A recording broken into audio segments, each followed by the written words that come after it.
Hola mis queridos amigos, nuevamente con ustedes, su doctor Maximiliano Moreno, un médico que ha trabajado en los campos de la Amazonía, los Andes y la costa del Pacífico de Ecuador en momentos críticos como los fenómenos del niño y la niña, el terremoto del 16 de abril de 2016 en la zona de Muisne o la guerra del narcotráfico y el Plan Colombia en la frontera de Chical, Guayupe,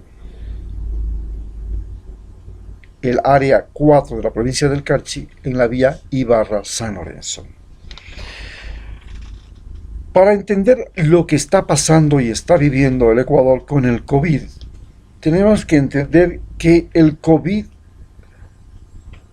ha evolucionado, está cambiando, y esta evolución tiene como elemento fundamental a favor del virus, que nosotros no lo conocemos, no sabemos dónde estamos parados. Cada día nos asombra algo nuevo que se descubre, algún efecto, algún síntoma, algún impacto, como lo que está sucediendo con el síndrome que afecta a todos los niños en este momento y que se produce como una especie de reacción alérgica. No a todos los niños, pero a algunos de los niños que están infectados con esta enfermedad han sido infectados. Pensábamos que los niños eran inmunes a la enfermedad. Hoy, como gran sorpresa, no ha sido cierto. También no sabíamos que el virus se podía transmitir por el aire. Se decía que el virus básicamente se transmitía por el contacto, básicamente por la mano. Por eso eran frecuentes las necesidades de lavarse las manos. Pero además se sospechaba que podía ser por el aire, porque el aire indudablemente es por donde ingresan las enfermedades respiratorias. Y esta es una afección que se hizo notable porque afectaba primero a los pulmones y después a los otros órganos. Nos queda muy claro que esta enfermedad afecta por coagulación vascular diseminada y por tanto los coágulos o trombos que forman pueden afectar a todos los órganos del cuerpo y estos trombos pueden ser neutralizados mediante anticoagulantes. Los anticoagulantes específicos más usados en enfermedades como las enfermedades coronarias son el ácido acetil salicílico como primera herramienta del arsenal terapéutico. Pero para tromboembolias generalizadas está la heparina. La diferencia, como he señalado anteriormente, es que la aspirina puede utilizarse en pacientes que no son complicados y que pueden sobrevivir fuera de un hospital. Pero en pacientes hospitalizados se hace necesario el uso de la heparina porque se necesita un control del tiempo de coagulación para que no termine produciendo la heparina justamente unos derrames de sangre al interior del organismo producidos porque se utilizó mal los anticoagulantes. También se trata de una enfermedad que genera un cuadro alérgico. Y este cuadro alérgico, ya lo hemos visto, se manifiesta muy claramente en los niños, pero aparentemente en las personas de la tercera edad, el cuadro alérgico se produce o se manifiesta a través de lo que se llama un shock hemofiláctico. Este shock hemofiláctico se caracteriza porque el organismo reacciona de manera extrema, exacerbada, contra el mismo cuerpo. Es un mecanismo que normalmente debería reaccionar de manera limitada para beneficiar a la persona. Pero cuando una persona sufre este tipo de shock, como el que produce, por ejemplo, en ciertas personas la picadura de abeja, este shock produce, o la misma penicilina, este shock produce pues una reacción generalizada que incluye edema, congestión respiratoria, congestión cardíaca, trastornos de la circulación, respuestas inmunológicas exageradas que terminan con la vida del paciente. Pero en este momento en Quito estamos viviendo el pico de la pandemia. Este pico de la pandemia tiene la particularidad de que se produce cuando no existe ya la cuarentena, sino que el municipio se ve obligado a implementar lo que se llama la distancia social. Y la distancia social se convierte en un mecanismo para evitar la enfermedad, pero que finalmente no ha enfrentado el hecho de que la gente, voluntaria o involuntariamente, tiene que vivir más próxima, y lo cual facilita la propagación.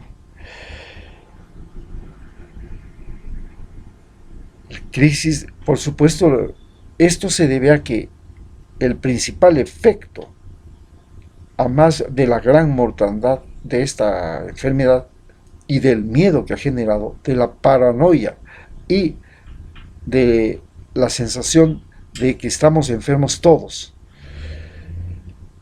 se ha convertido en una crisis económica, una crisis política y una crisis social, no solo en Ecuador, sino en el mundo.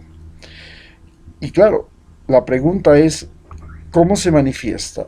Básicamente, en los países pobres, como Ecuador, se manifiesta en una crisis económica. En los países de economías desarrolladas, se manifiesta en una crisis social. El mejor ejemplo, Estados Unidos. La crisis económica se produce porque hay todo para... No falta comida, no falta situaciones, no falta electricidad, pero no hay quien compre. Es decir, no hay circulación de dinero. Hay un colapso económico por falta de circulante. Y esa falta de circulante se debió a que la gente estaba encerrada en sus casas, no trabajaban, redujo el consumo, y ahí se vino el talón de Aquiles de la economía. Pero en cambio, la crisis en Estados Unidos y en los países desarrollados como Europa es una crisis social. ¿En qué se diferencia la crisis económica de la crisis social? La crisis social es una crisis económica, pero agigantada por cicatrices, por cánceres sociales. ¿Cuáles son las cicatrices y cánceres sociales? El principal cáncer social que está viviendo en Estados Unidos desde el momento mismo de su independencia en 1776 es el racismo.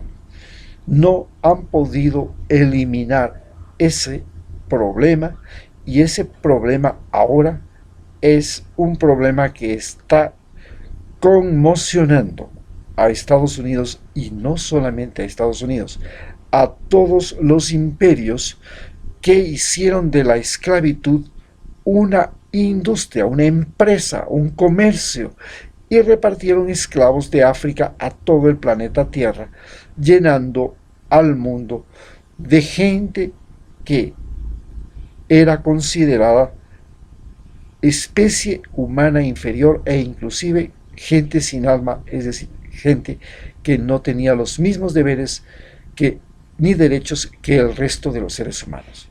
Hoy, los afro del mundo se levantan y protestan en Europa y Estados Unidos. Por supuesto, la situación en Estados Unidos, al igual que en Europa, está aún más complicada, porque al problema de la esclavitud se le sumó el problema de invasiones, de colonización. En el caso de Estados Unidos, se invadió y se colonizó el norte de México, y en ese lugar existían habitantes de raza hispana. Estos no desaparecieron, se han multiplicado, y ahora traen a sus familias, a sus gentes de la misma raza, a poblar lo que siempre fue su territorio. Algo similar a lo que vive África, que luego de ser colonias lo mismo que los países árabes, lo mismo que la India, la China, Afganistán, se han levantado y han vencido a las colonias, a los imperios coloniales, y ahora invaden a los que un día les invadieron. Esta es la situación que estamos viviendo, y ante esta situación la perspectiva y la esperanza es la vacuna. Por supuesto, las vacunas ya están a punto de salir.